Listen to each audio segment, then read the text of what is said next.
I think there are probably lots of people in lots of churches who would think that this service is an odd thing, because I have been told loads of times over the years that politics and religion don't mix. Anyone heard that before? I've never thought that this was the case, and I was thinking back as to why this might be, and I think part of it is because of the experience of my grandparents. My grandparents lived in a small town in Wales called Tredegar, and they grew up with stories of the Tredegar Workmen's Medical Aid and Sick Relief Fund, which was the first case of free universal healthcare in the UK. The working people would pay into a pot, and that pot would pay the private doctors so that everybody in the town would have universal free healthcare. And in 1948, a miner called Aneurin Bevan, who by now was the local MP, he took this idea to Parliament, and it extended into the NHS. Aneurin Bevan stood up in the House of Commons and he said these words: "All I am doing is extending to the entire population of Britain the benefits that we've had in Tredegar for a generation or more. We are going to Tredegarize you." The word Tredegarize is in Hansard. My grandparents loved that story. If I heard it once when I was growing up, I heard it 100 times. I think they loved Nye Bevan almost as much as they loved my dad, to be absolutely honest. There was one day when my dad was only a few weeks old and Nye Bevan was doing a rally in Tredegar Town Centre, and my nan took my dad, babe in arms, down to the town centre to listen to Nye Bevan's speech. And they got to the end of this talk, and it was kind of, in the olden days, lots of you will know this, they always used to have a photo of a male politician holding a baby at the end of the talks because, you know, they wanted to show that they were kind, that they were family men, all this kind of stuff. So literally, they got to the end of this talk, photographers come out and they're looking for a baby. And so suddenly, out of nowhere, here comes my nan, holding my dad like Simba from The Lion King, through the crowd, and passes my few-week-old father into Aneurin Bevan's arms. And the day after, my dad was on the front page of the Daily Mirror. Now, my grandparents were just following a long tradition of Christians being involved and engaged with politics. One of the previous ministers of the church whose footsteps I follow is a guy called Christopher Newman Hall. He was really active in politics to the extent that he got to know Abraham Lincoln because he was working with the anti-slavery movement in the US around the time of the Civil War. And he's the reason for that church spire outside that you would have seen when you came in. When Lincoln was killed, his family sent some money over to Newman Hall and said, "Will you do something to mark the work that you've been doing together?" And so he used that money, collected some more, and built that church spire. And that spire is a monument to the anti-slavery movement in the UK and in the US. Now, as I said, I'm really fortunate that I follow in Newman Hall's footsteps. And every day when I walk to work, that spire is a constant reminder to me of the necessity for me and for our church to get out beyond the four walls of this place, to be engaged in the biggest issues that are facing us today.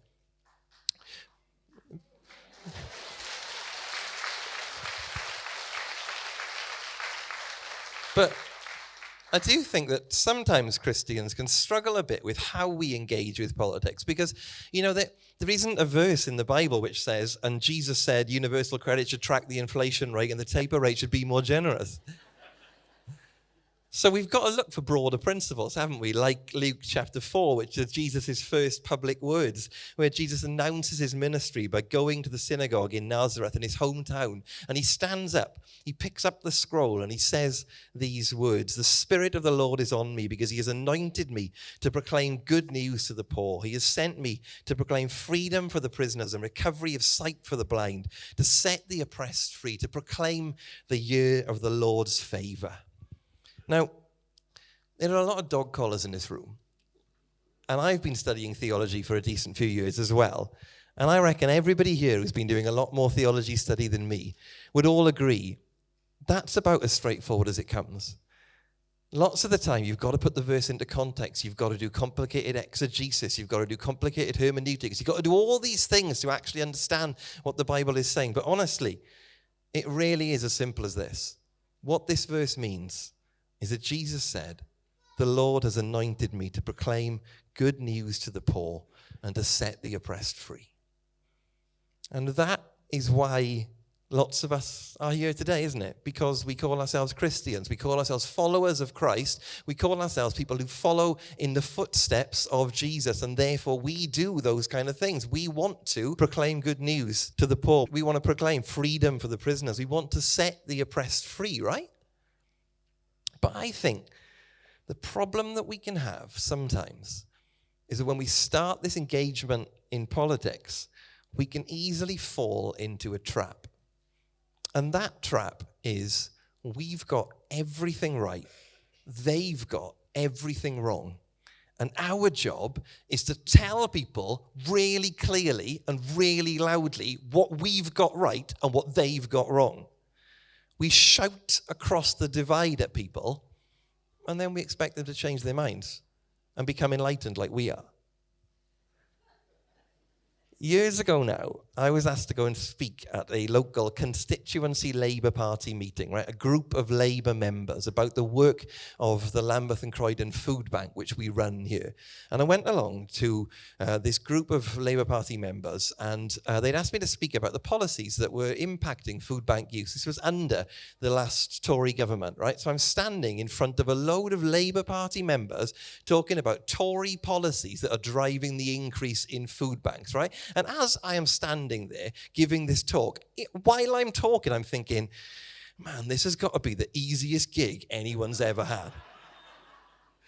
Standing up in front of a load of Labour members and blaming the Tories for food bank use, it literally cannot get any easier than this. During my talk, somebody literally took his hat off, put some money into it, and started passing it around. An impromptu collection for the food bank. But I've got to be honest here. It would have been really easy for me to do something similar this morning. Because I could have shown verses like Deuteronomy chapter 10 where it says, welcome the foreigner. I could have read out some of these signs.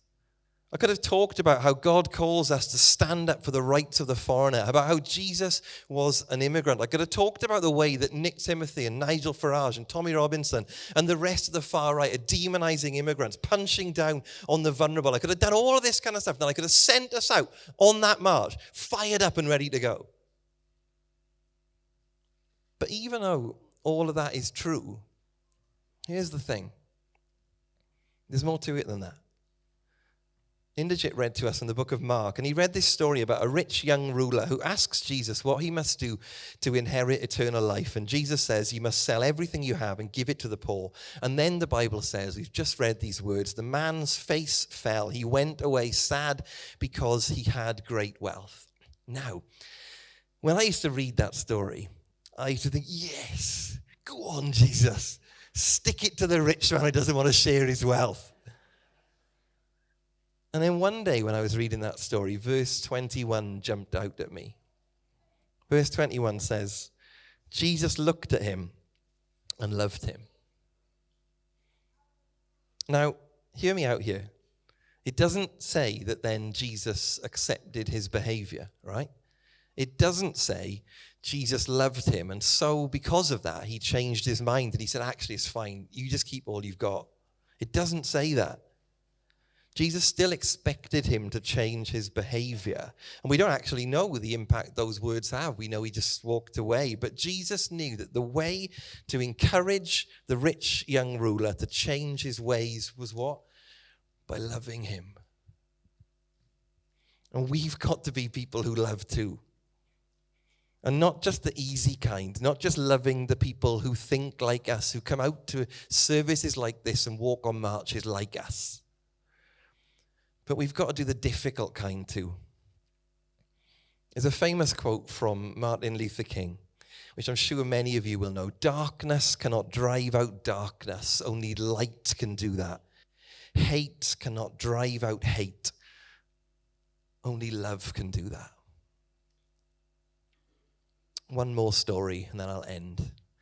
It's about a woman called Megan Phelps Roper. Lots of you might have heard of her. She was in the Westboro Baptist Church, which was a cult set up by her grandfather in Kansas. They used to picket funerals. They had a gospel of hate, not of love. They would stand outside funerals when they were carrying the casket in, and they would celebrate God's judgment on a wicked world.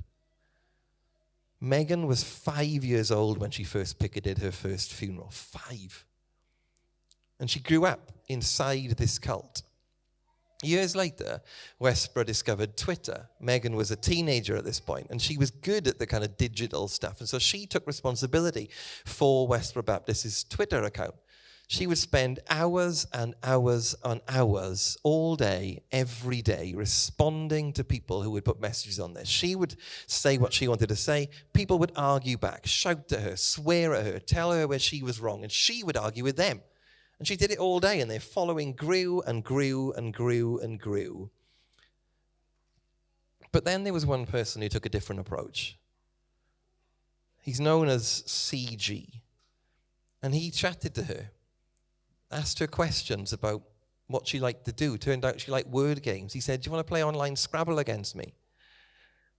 And they would play online Scrabble together. And while they did that, they would chat. And over a long period of time, Megan began to realize that she didn't actually believe the things that her family stood for. One day there was a terrorist attack which killed 77 people. The whole family watched the live breaking news in the living room, and every time the death count went up, the family would cheer God's judgment on a sinful world. And Megan sat in the corner of the room, and she said, all I could think about was the devastated families of each and every one of those 77 people. Eventually, she left the church, left the family, took her little sister with her, and they started a new life together. See, every day, Megan had sat at her desk replying to thousands of people who were responding to her hatred with more hate. But the thing that actually made the difference, the thing that got her out of that spiral of hatred, was love. It was someone showing an interest in her. It was someone caring for her. It was someone loving her. Love. See, I'm convinced that that is what will change this country. So we march, yes. And we march, as this slide says, we march for love, for hope, for unity. And this has to be our approach today and always, because as difficult as it is, and I'm speaking to myself as much as to anyone else in this room, we have to be able to look at everyone, including everyone who went on that Tommy Robinson march before Christmas. And we have to look for the image of God in each and every one of them. Because no one ever changed their mind by being shouted at that they were wrong. You will know the famous words that Jesus was asked, which is the greatest commandment? And he said, love God and love your neighbor as you love yourself. The greatest commandment. It takes seconds to understand and a lifetime to get it right. But that's what we're called to today as we march, and tomorrow and every day from that point on. Darkness cannot drive out darkness. Only light can do that. Hate cannot drive out hate. Only love can do that. Today and every day. Let us commit to walking, to marching in the way of love and love alone.